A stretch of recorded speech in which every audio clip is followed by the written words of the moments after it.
right by as if it was just another day in the neighborhood.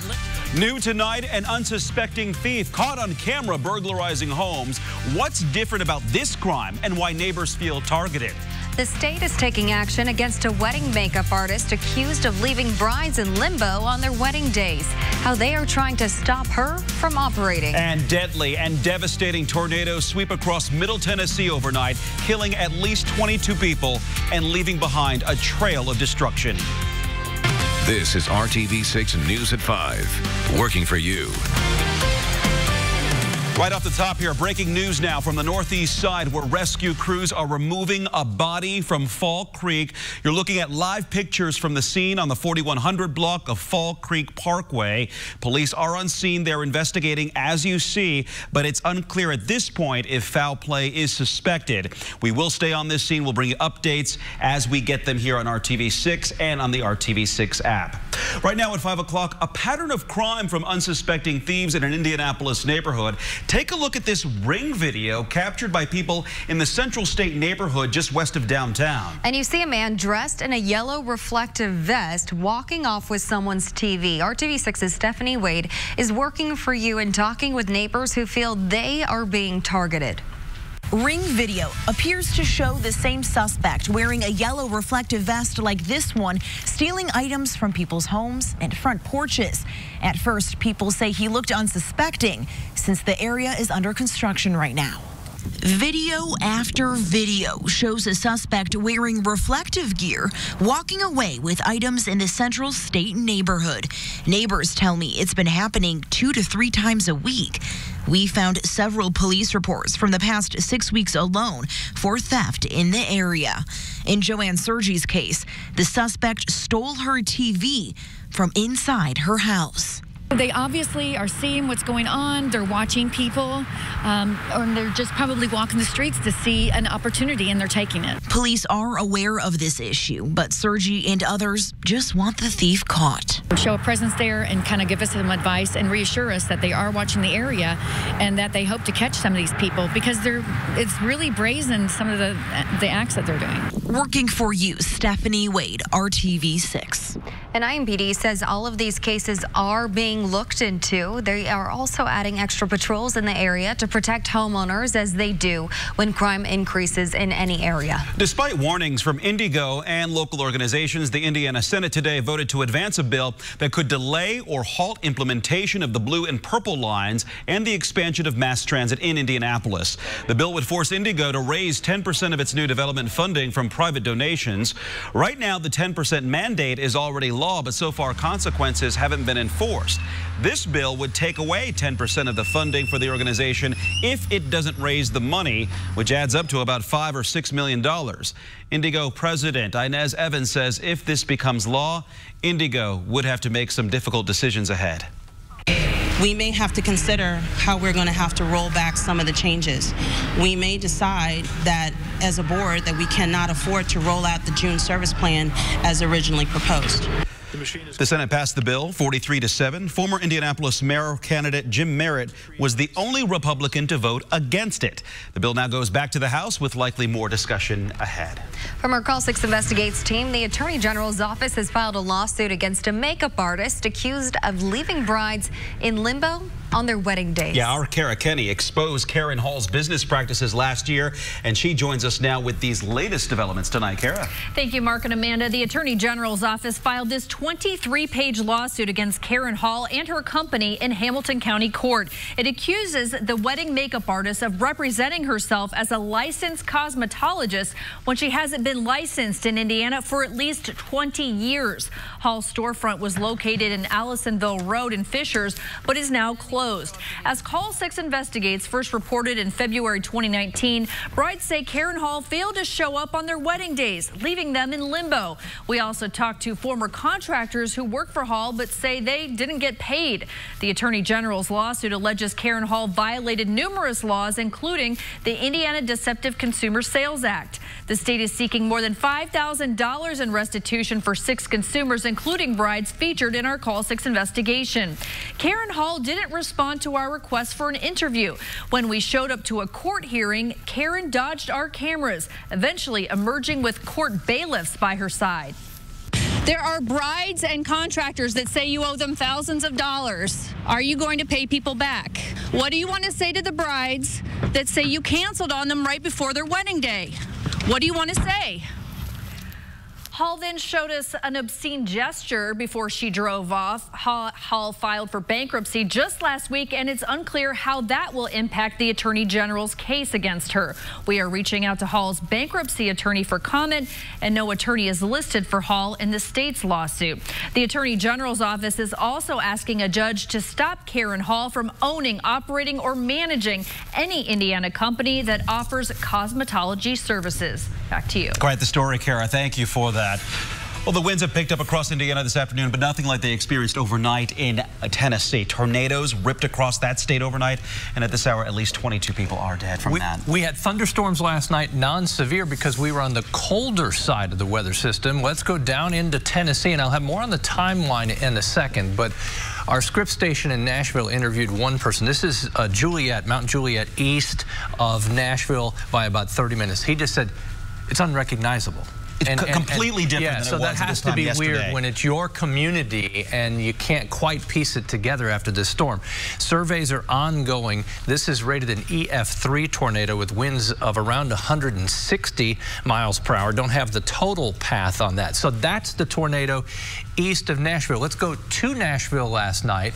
And you can see with the flashes, you'll actually see the tornado itself illuminated almost right where the lightning is, or the flashes because of the power outages and the wind destroying that.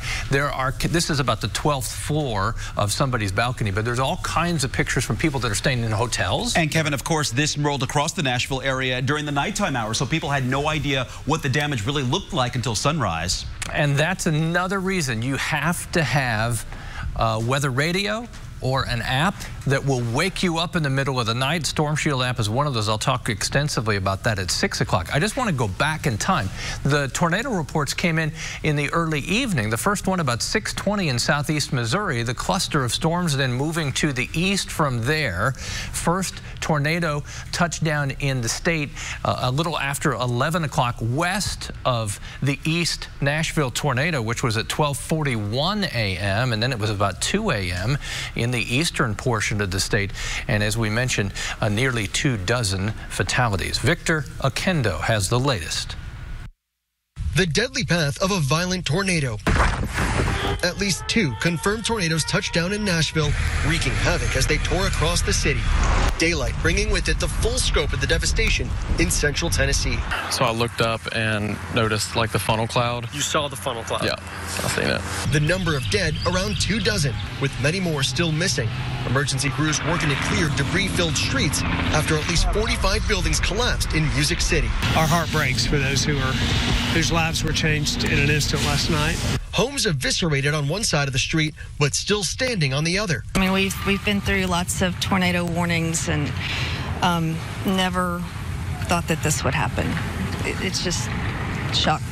It's like a war zone. Thousands more without power as their power lines dangled dangerously in the streets. This elementary school destroyed, while at the nearby airport, planes tossed by the violent storm into a pile, the hangar heavily damaged. Polling stations throughout the county closed. Voters in this Super Tuesday state rerouted. But even amid the rubble, there's a lot of hope and rebuilding that needs to happen here, and already we see members of the community coming out saying what can they do to help.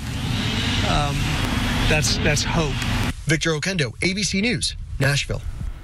And now to the latest on the coronavirus outbreak, and the number of deaths in the United States is climbing. The state of Washington today reported a total of 9 deaths. That is up from 6 yesterday. All of the deaths so far in the U.S. have been in the Seattle area. Medical researchers there say they have evidence that the virus may have been circulating in the state undetected for up to 6 weeks. If true, that could mean that there are hundreds of undiagnosed cases in the area. A member of the president's coronavirus task task force says a vaccine is likely a year away at the earliest, but said there are a number of treatments being tested that, if work, could be available within months. And after a nearly 1,300-point rally yesterday, stocks fell sharply again today on Wall Street. The Dow closed down nearly 790 points. There was a brief surge earlier today after an emergency interest rate cut by the Federal Reserve, but it was quickly erased, failing to wipe out fears that the coronavirus could lead to a recession. Still ahead at 5:30 on RTV6. It's like shopping at a boutique, but all the clothes and food are free for anyone who needs a little extra help. And it's out of school. We have all the details coming up. But first, a woman with Hoosier roots is coming back home and bringing her business along and creating jobs. And this evening, it's all about the strong wind gusts in central Indiana, still gusting over 40 miles per hour in Peru. When the wind will relax and the wild temperature trend ahead coming up. At Allegiant.com. It is a crucial day in the race for the White House. It's Super Tuesday. More than a third of all delegates are up for grabs in 14 states and 1 U.S. territory. ABC's Marcy Gonzalez reports from the state with the most delegates at stake today, California. It is the biggest day of the 2020 presidential primary race. More than 1,300 delegates at stake, with voters casting ballots across 14 states and 1 U.S. territory on this Super Tuesday. I'm here today because I believe in you. I believe in the America we can build together. Senator Elizabeth Warren voting in her home state. Senator Bernie Sanders doing the same. If we're going to defeat Donald Trump, our campaign is the campaign to do that. The Democratic Party's frontrunner going into this consequential day determined to hold on to that status and fend off a newly formed coalition of moderate Democrats. Let's put forward somebody who's actually a Democrat. With Pete Buttigieg and Senator Amy Klobuchar dropping out of the race and backing former Vice President Joe Biden. Folks, this is a team. Giving him a boost after his big win in South Carolina. Joe Biden has to show that South Carolina wasn't a fluke. A lot of pressure on Joe Biden to show that he is the candidate to beat. And former New York City Mayor Mike Bloomberg on the ballot for the first time today, yet campaigning in Florida 2 weeks ahead of that state's primary. I have no intention of dropping out. We're in it to win it. But the focus for all of the candidates remains on these critical Super Tuesday states. The first polls close at 7 p.m. Eastern, the last 4 hours later here in California, which is the biggest prize of the primary. 415 delegates up for grabs here, which is more than any other state. Marcy Gonzalez, ABC News, Burbank, California. And as the results come in tonight, ABC News will be here to bring them all to you. Settle in for a complete coverage night, coverage starting at 8 o'clock right here on RTV6. And one of those states participating in Super Tuesday today is Tennessee, so some of those polling sites had to be relocated because of those tornadoes that went through. And I was reading about kind of the history of tornadoes in Tennessee and Nashville area. 2008. There was a tornado outbreak on Super Tuesday as well, so they've gone through that before. As we look at some of the damage with drone video, you can see structural damage, and sometimes, not in this particular case, but you'll see how building or house may be destroyed, but the central structure is still intact, right, which is the critical part of where you should be in a tornado. And with this striking overnight, we talked about how you have to either, when you go to bed, if you don't have something that's going to wake you up, go to your safe place to sleep, whether that's the basement, an interior hallway, or make sure you have a weather radio that will sound an alarm no matter what time in the morning and wake you up. The last time Nashville itself, city of Nashville, was hit by tornadoes, 1998, and that shatters another myth a lot of people have, that cities can't be hit by tornadoes. Statistically, it's rare because they don't cover as much ground when you look at everything surrounding it. 46, that's our peak gust today. Very strong winds between area of high pressure which sits over Tennessee now and low pressure in the northeast U.S. Our winds are still strong across the state. We had some rain pop up, maybe a couple flashes of lightning with us too, here and gone. Now you see it, now you don't. That zips off to the east and the skies will clear. There's a view in the last hour. Maybe one little shower sits just west of Ball State and Muncie at this hour. 53 in Indy, 56 in Bedford. Temperatures north of Indy, lower 50s. Will be about the same during the day tomorrow. Actually, maybe just a little bit cooler. There's your strong wind. The sunset will help.